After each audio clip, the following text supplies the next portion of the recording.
सभी भाई बहनों को मेरा नमन वंदन प्रणाम। गायत्री महामंत्र ओम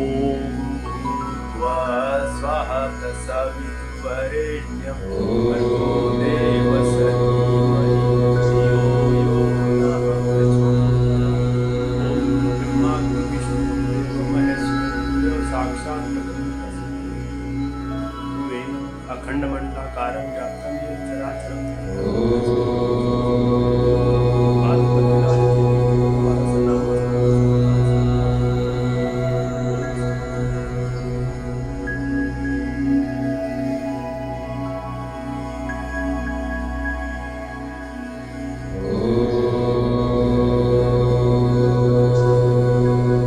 गायत्री की पंचकोश साधना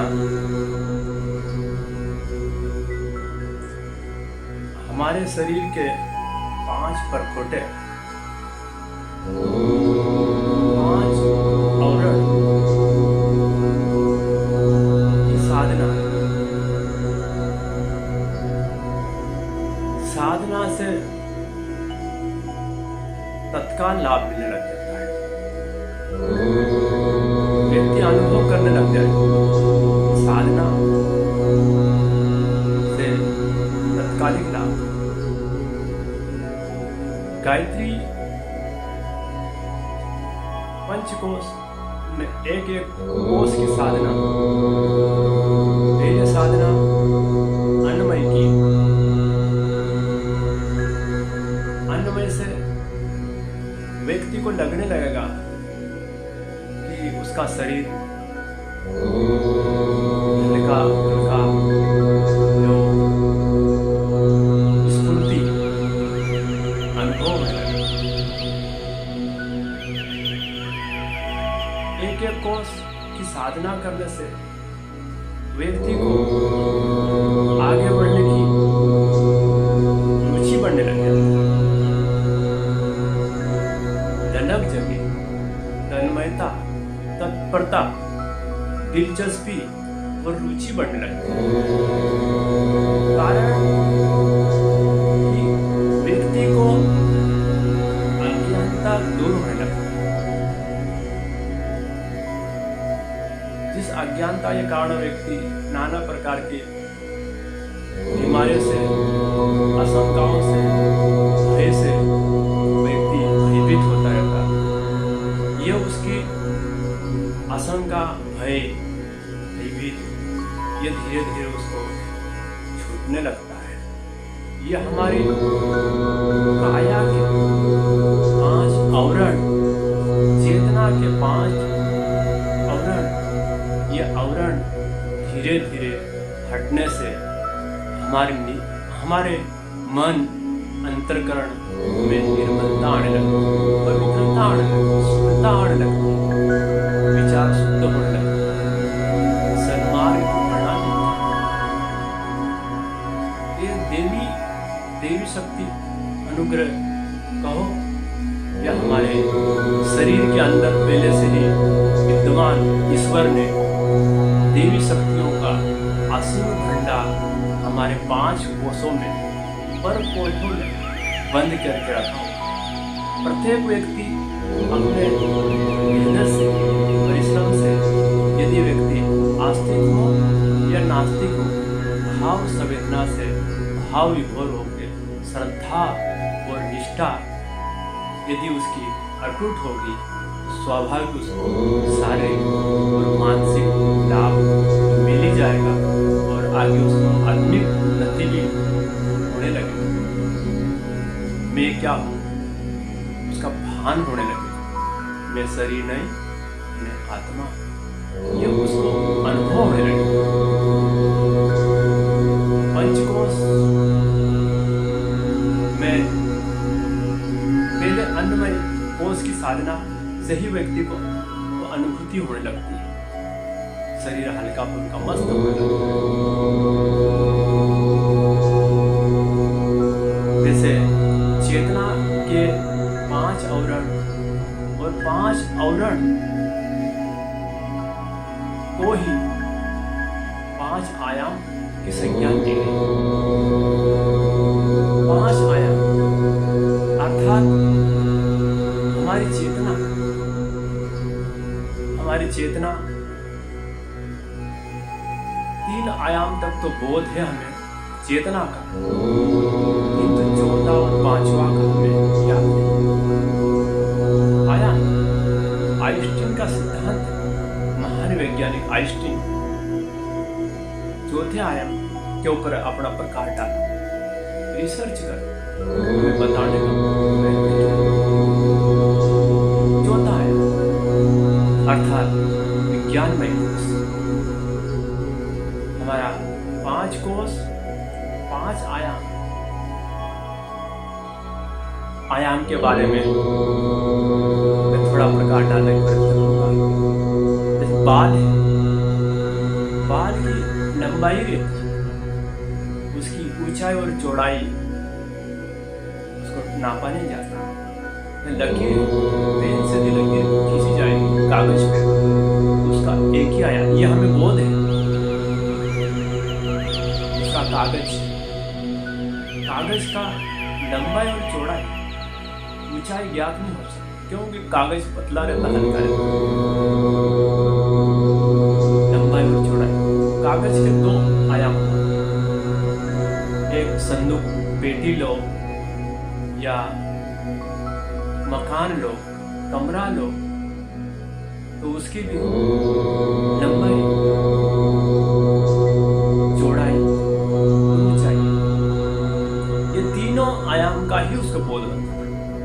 यदि हम मकान का निर्माण कर रहे हैं तो स्क्वायर फीट ठेकेदार उसी स्क्वायर फीट को उसी 3 आयाम में ही उसके कैलकुलेशन करेगा। हमें हमारी चेतना का 3 आयाम तक ही ज्ञात है। 4था आयाम हमारे विज्ञान में से संबंधित रहता है, और 3रे आयाम तक हमारी चेतना का एक सीमाबद्ध है, उसको कहते हैं व्यष्टि अर्थात मेरा। लोग कहने में आते हैं कि मकान कितना है, 20-50, 15-50, जमीन एक संसार, ईश्वर की सत्ता का संसार है, और संसार को हमने सीमाबद्ध कर लिया। मेरा पुत्र, मेरी पत्नी, मेरा मकान, मेरा इतने बाई इतने का प्लाट, तब इतने का मकान, एक हम व्यष्टि तक हम सीमित हैं। जबकि 4था आयाम इन भ्रांतियों को दूर कर देता है, एक नया आयाम, नया क्षेत्र खुल जाता, तो व्यष्टि का भान बन जाता। आइंस्टीन ने सापेक्षता सिद्धांत को लागू करने का प्रयत्न किया गया, जिसमें विश्व के 12 वैज्ञानिकों की सापेक्ष सिद्धांत को मान्यता दी। अन्य वैज्ञानिकों को ये आयाम के संबंध में भ्रांतियां महसूस हुई, किंतु धीरे धीरे वैज्ञानिकों ने इस पे अपना रिसर्च करा, कर रहे हैं, याद करने लगे। प्रोफेसर डॉक्टर स्मिथ ने आइंस्टीन के सिद्धांत को आगे बढ़ाने का प्रयत्न करा, और अपनी बुक में उन्होंने इसको लिखा, किंतु उनको वैज्ञानिकों ने फांसी उड़ाया गया। 1967-68 की बात है। गेराल्ड होनवर्ग ने आयाम के संबंध में, आयाम अर्थात हमारे काल्पनिक विचारों की जो कण, काल्पनिक जो प्रकाश के वेग से अधिक होता है, प्रकाश के वेग से, जिसे काल्पनिक कणों को गेराल्ड होनवर्ग ने एकियान नाम दिया गया। एकियान नाम रिसर्च करने पे पता चला कि काल्पनिक कण हमारे प्रकाश वेग से अधिक रहता है और वो विज्ञान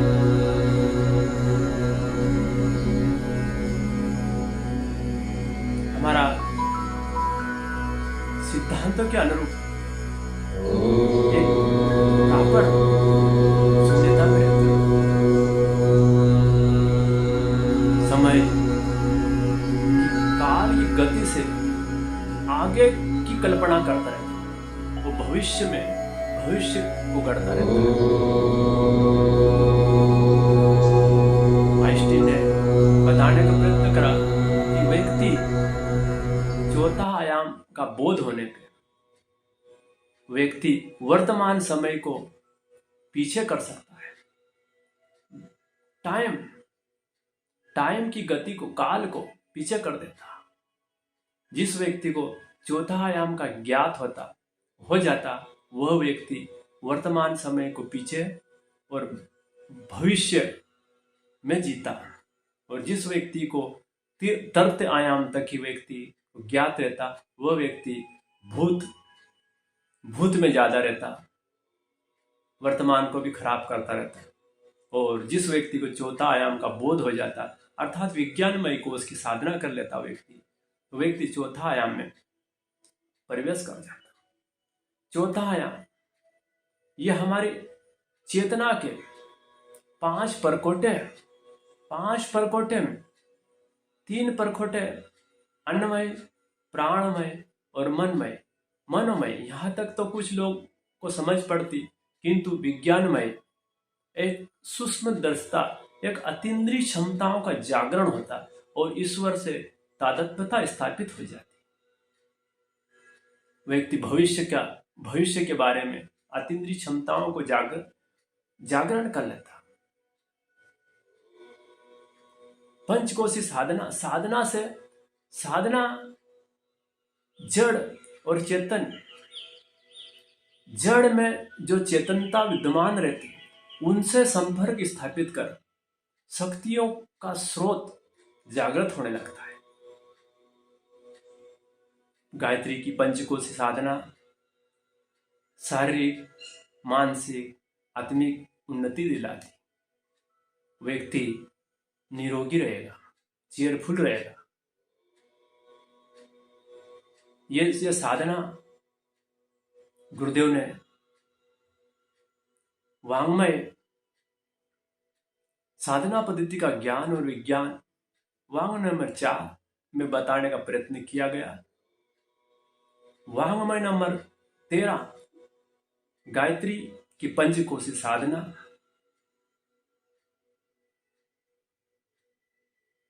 गायत्री की पंचकोशी साधना वांग्मय नंबर 13। वांग्मय नंबर 15 सावित्री कुंडलिनी एवं तंत्र। वांग्मय नंबर 20 व्यक्तित्व विकास की उच्च स्त्री साधना। और साथ में गायत्री महाविज्ञान। गायत्री महाविज्ञान के ऊपर भी भोलेनाथ जी और पार्वती का यही 5 कोषों के ऊपर ही 5 कोष और 5 भुजा, इसी के ऊपर उन्होंने ज्यादा जोर दिया। कारण कि हमारा प्रत्यक्ष शरीर की करने से अंदर से सिद्धियां, बाहर से रिद्धियां और सिद्धियां का प्रादुर्भाव होने लगता है। कारण कि दोनों हाथ से ताली बजती। हम प्रयत्न करेंगे तो हमारी मार्गदर्शक सत्ता हमें सहयोग करेगी। देवी अनुग्रह अनुदान की कृपा दृष्टि होने लगी। पर शर्त यह रहेगी कि मेहनत प्रयत्न हमको ही करना पड़ेगा। पंचकोश की साधना में एक कोश की साधना करना होती है। पंचकोश में वैसे 19 प्रकार की साधनाएं में पंचकोश की साधना पूर्ण होती है। अन्नमय कोश में 4 है, प्राणमय कोश में 3 है, मनोमय कोश में 4 है, विज्ञानमय कोश में 4 है और आनंदमय कोश में 4 है।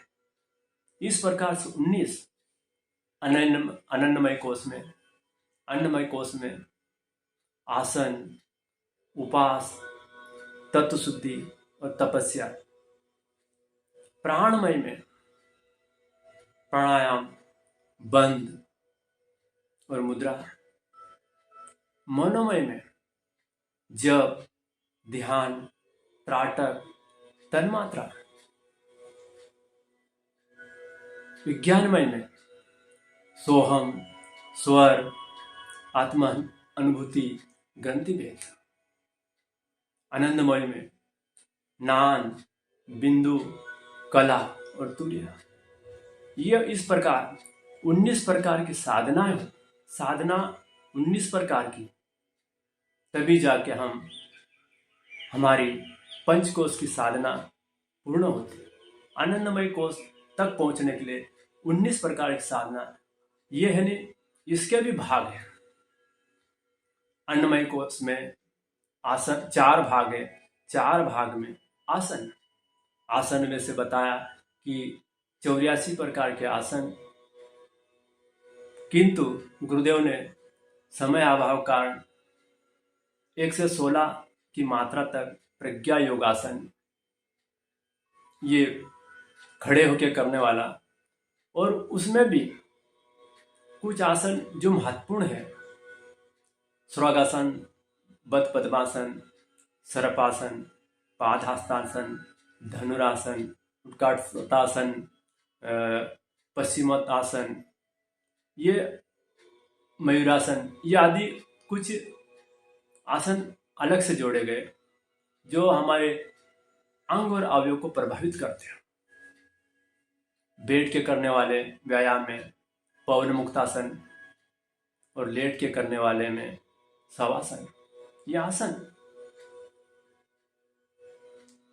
अन्नमय कोश में आसन, उपास, तत्व शुद्धि, तपस्या। उपास भी 5 प्रकार के,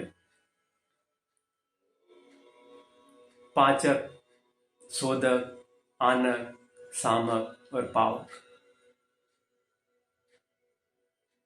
तत्व शुद्धि, हमारा शरीर 5 तत्वों से बना हुआ, और 5 तत्वों की शुद्धता के लिए 5 तत्वों की भी साधना करना। तपस्या, वैसे तपस्या में 12 प्रकार का बताया गया। आज की तारीख में संभव है तपस्या के लिए, गुरुदेव ने साधारण कर दी हमारी तपस्या को। यह हमारे अन्नमय कोश में 4 के भी अनेक भाग हैं, किंतु व्यक्ति जितना कर सके उतना करना चाहिए, क्योंकि जितना करोगे उतना ही लाभ मिलना प्रारंभ हो जाता है। यह अन्नमय कोश। फिर प्राणमय कोश में भी प्राणायाम 9 प्रकार के बताए गए, और कुछ महत्वपूर्ण बताए गए। भस्त्रिका, कपालभाति, नाड़ी शोधन, ये थोड़ी महत्वपूर्ण में आती। फिर बंद 7 प्रकार, बंद 3 प्रकार का, मूल बंद, उड़ियान बंद और जालंधर बंद, और मुद्राएं 7 प्रकार की।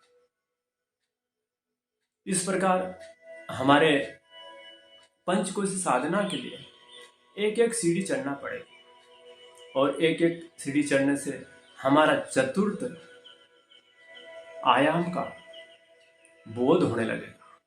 जब चतुर्थ आयाम का बोध होने लगेगा, चौथा आयाम हमारा खुलने लगेगा, तो हमारा जो वर्तमान समय है